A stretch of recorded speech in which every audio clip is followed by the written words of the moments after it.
Putin తాజాగా మరియపోల్ ప్రాంతానికి వచ్చారు.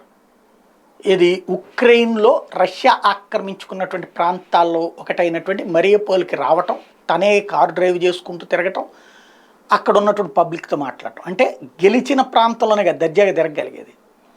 దీంతో వెంటనే రష్యాకి రుచి చూపెట్టడం కోసం ఉక్రెయిన్కి సంబంధించిన దళాలు వివిధ ప్రాంతాల నుంచి బయటకు వచ్చినాయి.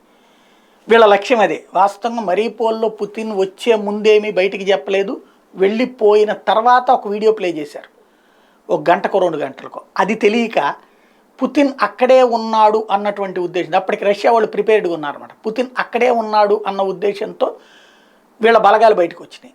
అవి మొత్తం అప్పటికి డ్రోన్లను రెడీగా పెట్టుకుని రష్యా సిద్ధంగా ఉంది. దాదాపుగా ఎన్నంటే 106 ప్లేస్ మీద డ్రోన్స్ని పెట్టుకుని కూర్చుంటే 96 ప్లేసులలో ఉక్రెయిన్ సైనిక దళాలు ఉన్నాయి అన్నటువంటి విషయం వాళ్ళు కనుక్కున్నారు.